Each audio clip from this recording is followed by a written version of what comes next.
Welcome, everyone, to the Front Nine coverage of the quarterfinals, round 2 of the 2020 Disc Golf Pro Tour Championship presented by Grip 6.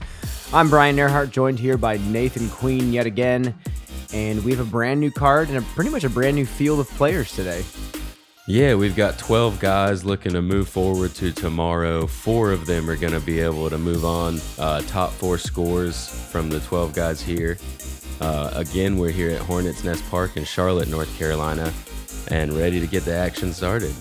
Yeah, and a huge shout out to the Disc Golf Pro Tour. Throughout this crazy 2020 season, they've done just a phenomenal job of keeping the players in the road, and now absolute historic payout, and now we have the broadcast on ESPN coming out soon. Thank you all to also supporting Gatekeeper Media on Patreon, on YouTube. We are going to continue to bring you great disc golf content. And like Nathan said, we are back at Hornet's Nest, and we have Adam Hams, Kyle Klein, Drew Gibson, and Austin Hannum, all players that do not need an introduction. And as you see, even though it's second round, they're all starting over at even. Everybody's going into the second round just like the first round. Hot round moves on, or hot 4 rounds move on. We do have an elimination-style tournament, which is actually kind of a fun way of breaking things up in the season, and kind of a sweet way to end the year. Players to watch: Eric Oakley and Andrew Presnell have both been playing fantastic on this track. Yeah, they were both moved on from the first round yesterday, so there are a couple players that had to play during the first round, seeing if they can move on to the semis tomorrow. And we saw this yesterday. Hole number 1, 390 feet, really can start your round off on a sour note if you do not hit this tight gap off the tee. Yeah, really intimidating to, especially I would say if you're first off of the tee. It's a really intimidating gap to hit. And that's all you really want to do. If you can hit the first gap and hit late, you still have a great chance to save the par. And this was a common miss yesterday on our coverage here. Yeah, it looks like he's gotten a little further than those misses to the left yesterday. He's carried forward. I liked what Kyle was trying to do with kind of that pushing hyzer flip, but just didn't quite get it enough forward. Drew most likely able to disc down here to a mid-range. It looks like he's kicked into the middle of the fairway. Not a bad lie. And Austin looks like he has a little bit better line on it. Still a little bit too flippy of a disc, but again, his round will not start off with a bogey most likely. Yeah, he got a good kick forward there, and he'll actually have a long look for the birdie putt. Kyle with a great upshot, getting up there on the green, flex forehand.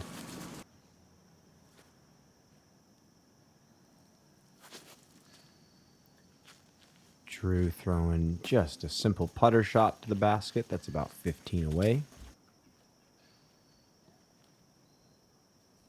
This is within Adam's range. I think he might be running the basket here.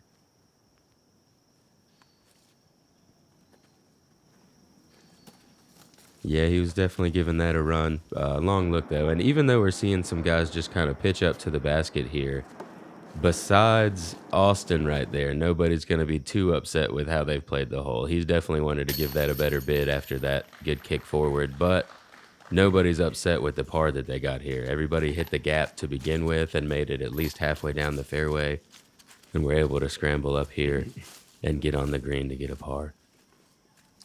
Here's Austin trying to save his par from about 25.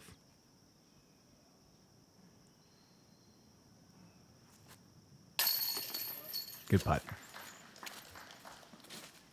And yeah, it's just another one of those Hornet's Nest signature risk-reward par 3s. Do you want to go for the birdie, or do you want to throw something safe and just hit the gap? Yeah, I think if this hole was later on in the round, we'd see a lot more aggressive plays, but with it being that first hole, it's really hard to push it right off. So 3 pars here. Pretty good from what we've seen before. Usually there's a bogey on the card or so, trying to scramble down that fairway. And hole number 2 really is the hole that the players can pick up the birdie on more confidently. Not much wind yesterday. We do have dead straight shot 330 over the water. A lot of players are disking down to try to throw a nice high shot that lands softly here. Adam's opting for a Raptor forehand, so there must have been At least some sort This of has wind he got is to get seeing. down. This isn't, and it doesn't. It does end up going out of bounds. A little bit stable of a disc, in my opinion, for this shot. You really just want to miss these trees late. If you can throw something that's barely moving just to try to drift past them. Kyle's hyzer flip sneaks out of bounds long and right. That actually kind of unfortunate. There were those sponsorship walls on the right to potentially stop it. But he will also be out of bounds. And this was the line I was thinking a lot of players were going to take. The putter, just simple shot. And Drew able to get through those trees, get up onto the green, inside the circle about 25 feet. Austin puts a great move on this disc. This should be solid. This seems to be, it had a little too much speed on it, but gets a great stop behind the tree. That's the line that you're looking to see. And for the players that did go OB, you go to the shorter tee as a drop zone. And Adam has done pretty well from there. He'll have a fairly easy putt for his bogey. Kyle trying to give it a run maybe to see if he could save his 3, but he'll also be right there for his bogey as well. See if we can get our first big putt of the round here. Great putt from Drew. Yeah, good to see one go in, get a good putt going. See if he can jumpstart his round.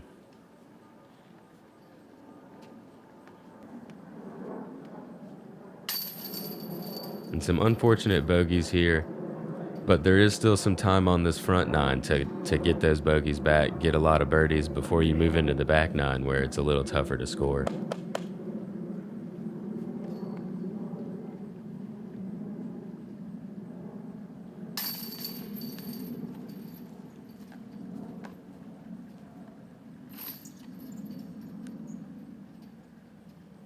Then Austin looking to clean up. Play the hole just about how you're supposed to. Hit through the middle gap, going right at the basket. And that's a great birdie from Austin. And now we're moving on to really well, it's the first par 4 of the course, and you've got this new pad here this year. It's about 40 feet back from the original pad last year, 674 feet. You got a slight right to left off of the tee, and then you want it to move straight about 250 feet, maybe 300 before you cut back to the right and have to make it up over this creek and turn right to the basket that's tucked up even more behind a couple trees up here. Yeah, I love the placement of this new tee pad. I love that it doesn't allow you to snake through anything to get way up the fairway. You really have to earn an aggressive shot here. Yeah, it makes it a lot more of a placement shot. Yes. Than the 40 or 50 feet in front of it does, where you can just throw it a little harder and get on up there. And this looks like a buzz out of Drew's hands, slowly flipping the whole way. And that was so close to being a perfect line, and it just stood up just a bit too much. And gets a pretty nasty kick off to the right. Anything off to the right makes it way tougher. This just keeps on going. Oh my gosh. And he's gone a little bit too far, but there could still be an angle over there. It just depends on what kind of little stuff he's got to deal with. And here's a shot that I really love from Adam. He's been flicking a zone on some really long shots. That just cuts out a bit too early. Just a bit early. Kyle opting for the backhand. And this looks good. It's just a little bit low. Oh, unfortunate ground play there. Yeah. If that could have just skipped forward a little bit, that would have been a pretty good shot. And he must have seen something in the woods that we did not. He was trying to go directly through the woods, and he actually put himself to a great spot. Yeah, that's a great kick. That was with bold. Pretty aggressive play. And Adam is just trying to get around the corner as well.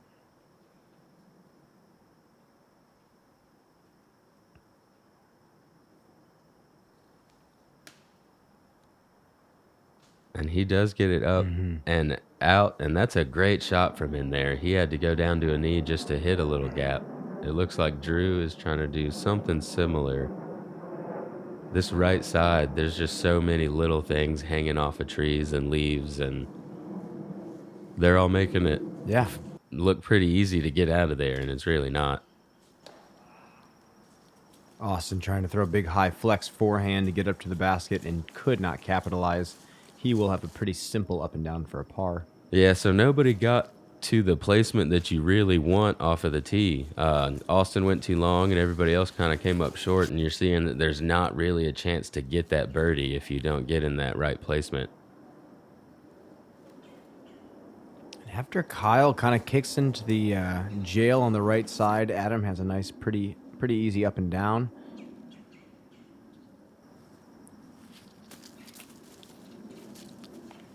I'm sure Austin was giving that a run there. He's got a great touch on that forehand. And it looked like Drew was trying to as well, and catches that early tree. He'll have a longer par putt than he was looking for. And that's going to be back-to-back bogeys for Kyle Klein. And knowing what scores you have to shoot to move on, it's challenging to start the round like that. Yeah, luckily for him, though, it is early on. That's going to leave him the mindset that he can still get lots of birdies. If it happened around hole 6 or hole 7, it might take a little more wind out of his sails. That is definitely true. And Drew taps in a good putt for his par. He'll stay at 1 under par moving into hole number 4. And Austin able to get his par as well, along with Adam. Then, like you said, Kyle with a couple bogeys after a par to start, so he'll be looking to heat things up here, see if he can get back in the race. And hole number 4, pretty straightforward tee shot. 610-foot par 4. We're throwing this low ceiling, slightly uphill shot, and you really want to get just past right about here. Otherwise, the angle to this sloped green is just very challenging to access without chancing that rollaway into the OB. We have OB long, OB to the side. It's just a very specific shot, and I think it's very tee shot determined whether or not the birdie is doable here. Yeah, I think this is a great par 4. Off the tee here, with the slight uphill, it makes you want to throw nose up, but there's also some branches up there, so it's easy. That's a good drop to make sure that doesn't go over the fence there. But it makes it easy to throw too high and hit those branches as well. And the advantage on this hole is definitely getting far enough to be able to see that sloped green. Where Austin's at, he's going to have to make a decision. Yeah, it's tough to run it from there. It's definitely reachable, but you can't see exactly where you want to land, and it's a lot harder to read. This needs to hit something. It does, and does stay in bounds.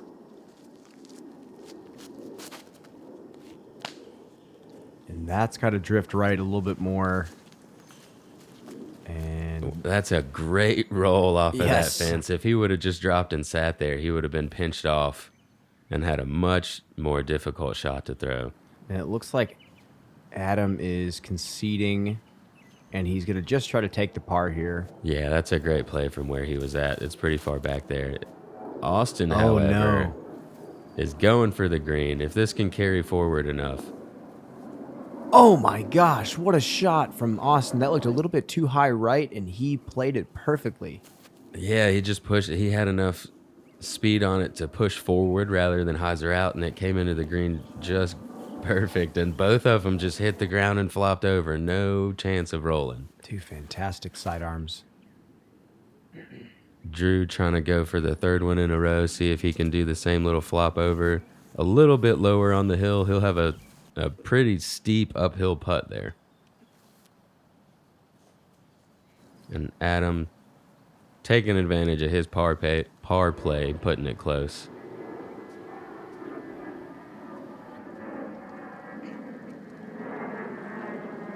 Cadillac on the sidewalk over there.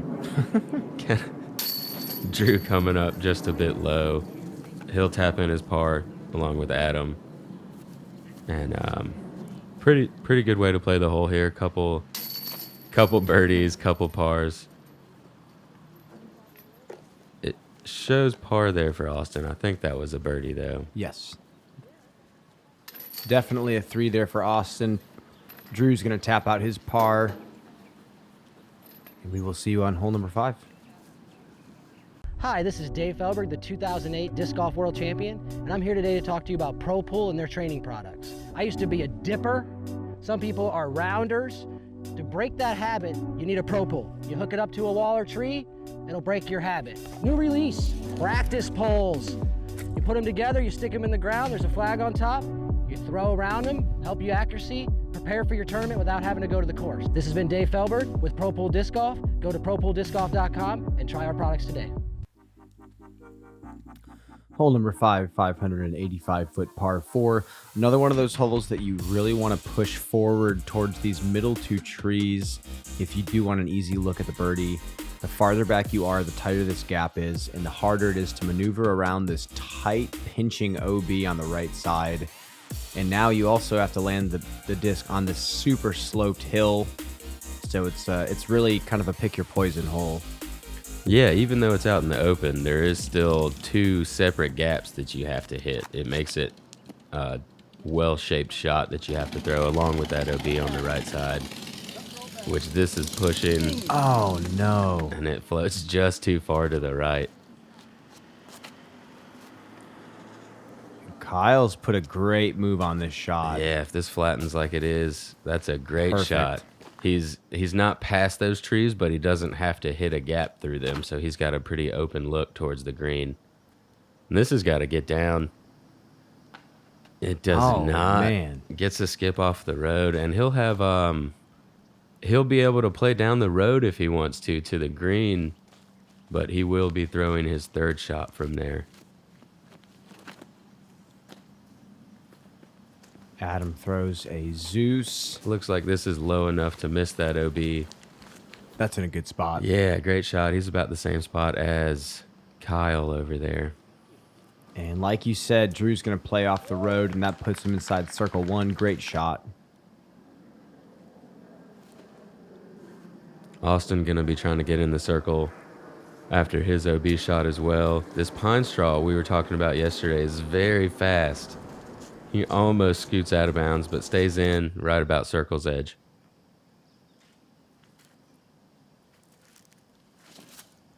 Adam going with a zone again. Solid shot from Adam. Yeah, I don't think that tree did too much to it. He might have been a little bit closer, but he's close enough. It shouldn't be too much issue. And this is more how you want to play it, I think. Kind of land a little higher on that hill, and it'll just feed towards the basket as long as you hit the right angle. And that is going to be a miss putt for Austin, and that's going to be it's going to be his bogey 5 he'll be tapping in. And a good save there from Drew. Going OB, able to play the skip off of the road and save his par.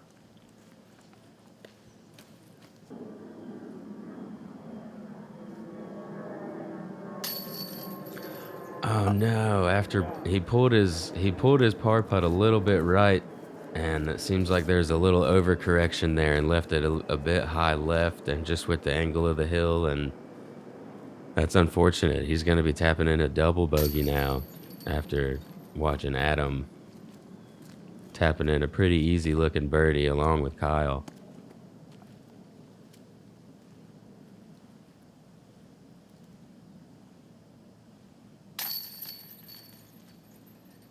Couple of pretty solid textbook birdies. They pushed the distance off the tee, so that gap in the middle was not challenging.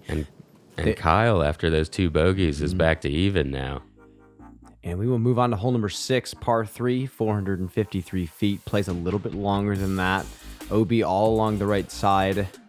And really, the players, because the ceiling is a little bit low off the tee, are having to throw some sort of really solid forward pushing hyzer flip. Whatever disc you can get that distance. We saw Double G get it with a Leopard, I believe, last year.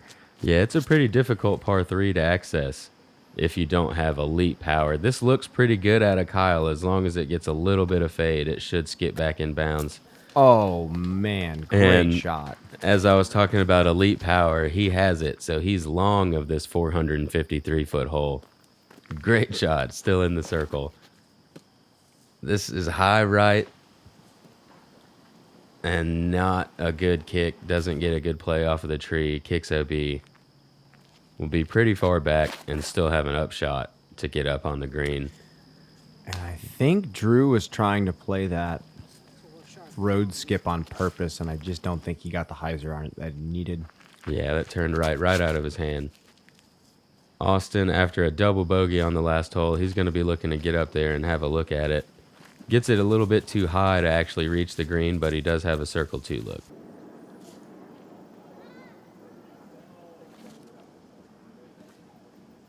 Nice and high stall shot from Adam. Almost drops it in the bucket. Yeah, that's a good run from back there. Trying to salvage a par. Drew kind of sawing that off. That's got to sit down. Yeah, that's not quite what you're looking for. After you've gone OB on a par 3, you don't want to putt. You know, you have to get, you want to get really close. Exactly. You don't want to be putting for your bogey.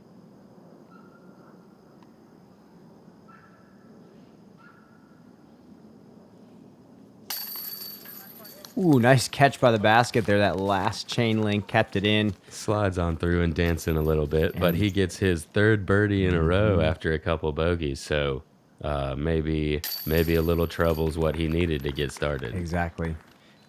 And, you know, we saw that at the Down East Players Cup as well on that coverage. Ricky takes a bogey, double bogey, and then rattles off 6, 7 birdies in a row. And I think, like you said earlier this round, might have been motivation for Kyle to kind of zone in and kind of own his focus here. Austin taps in a 3, and we're going to move on to hole number 7. Yeah, 641 feet, par 4. You've got the OB road on the left. And this on the right side, it's not OB, but if you get in there, then there's not really a great chance to move forward. You want to get to a round right here, either on this side of those trees in the middle or to the left side closer to the road. The left side gives you a better angle to skip off of these wood chips up here towards this basket and get yourself a good look at the 3.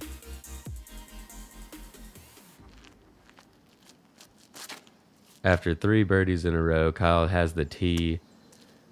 He's just made it around the corner. He'll be a little shorter than you want to be, but he still has a chance to get up onto the green. And this is a great looking line from Austin. Almost looked like a slower disc. I wonder if he threw buzz on that one. Yeah, it was a super controlled backhand. Just put it exactly where he wanted to. And Adam more with a power forehand here, low line. Great skip forward, and he's up just about as far as you can get off of the tee without bringing too much OB into play. Drew. And he's starting to hyzer out again. That's probably a good tree. I think if it would have missed that tree, it was going to hyzer out over the road. Big flex forehand out of Kyle since he's a little further back. He skips off of that Y branch there. And he's just outside the circle and has another birdie look. Oh boy. Safe. That's two good trees now for Drew. And Here's a machete, I believe, out of Austin, and that is parked. Yeah, that's a great way to play the hole. Super controlled backhand and a low forehand to skip up to the basket. Adam a bit inside, but gets right on up to the basket as well.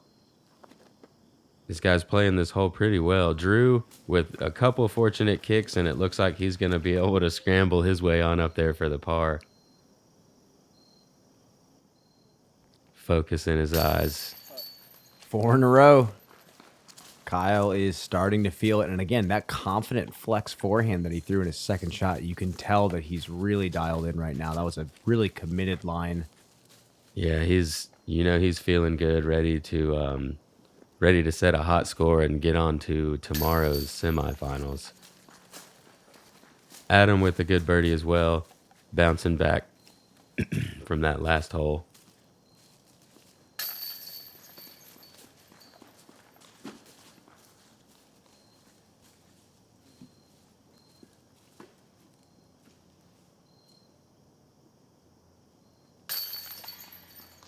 There's a good birdie from Austin. And we will see you on hole number 8.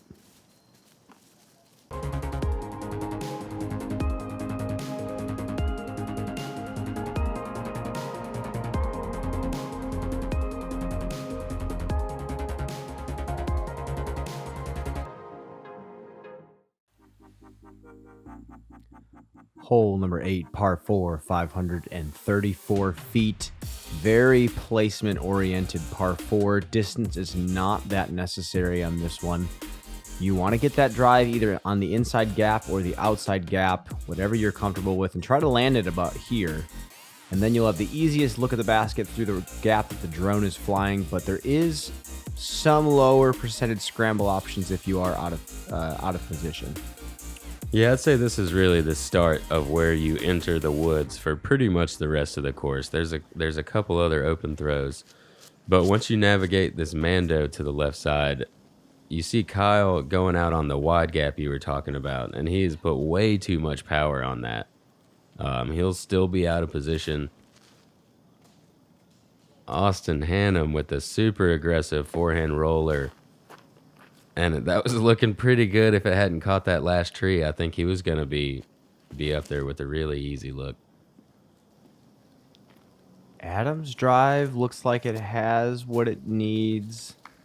Just a little bit too right, but I think he still has an opportunity to get up and down. Yeah, he'll probably be looking to throw a backhand flex shot from there. He has pushed it too far. This is looking pretty good from Drew. Wow, what a line from Drew. Slow flip up the whole way. Yeah, it gets a weird little, like it doesn't really skip forward there like it looked like it would, or we're used to seeing with how fast Drew throws, but he's still in a great spot right there.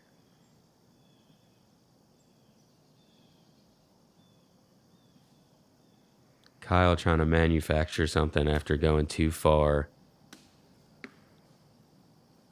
Going with a little thumber roller, it looked like maybe. And he'll still have a chance to save his par. With Austin being inside, having to stretch out as well.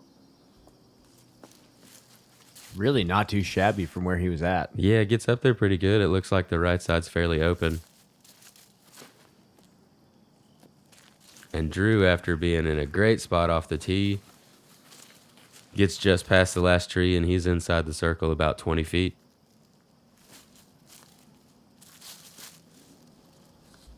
Adam able to go with a forehand, and he's got too much power on it. Pushes up 40, 45 feet.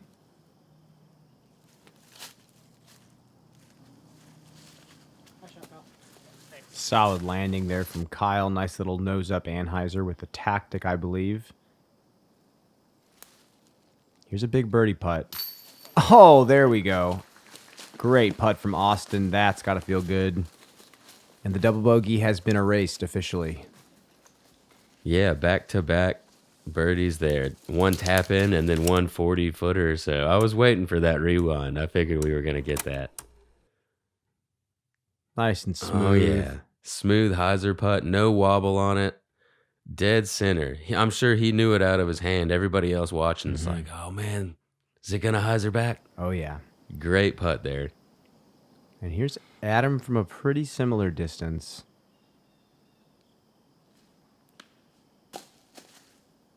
And you hear the leg slap. He knew it out of his hand. He had left it a little low. Didn't quite commit to it. And a good birdie there from Drew. He played it just how you want to. That placement shot, right? Right at the edge of the woods, right for that straight gap to the basket. Able to capitalize. And you really want to get the birdie on this hole because hole 9 is not an easy birdie to get. Definitely not. And Adam being one of the better putters on tour, definitely frustrated. Even missing a 40, 45 footer, it's still something in his wheelhouse that he's comfortable getting.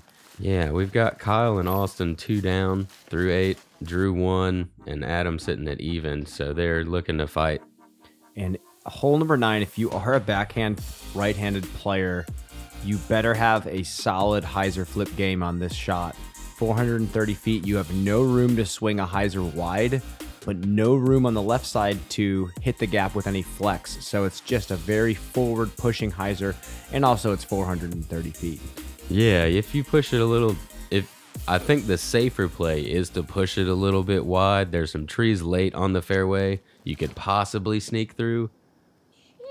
And this is looking great out of Austin. It's got a little too much fade on it, but it was moving way faster, and he gets a kick and roll back towards the basket. I don't think you really see people that close to. And this is the backhand line I'm talking about. Yeah, that late stand up. What an unfortunate tree there. That looked like it was going to maybe hit the base there.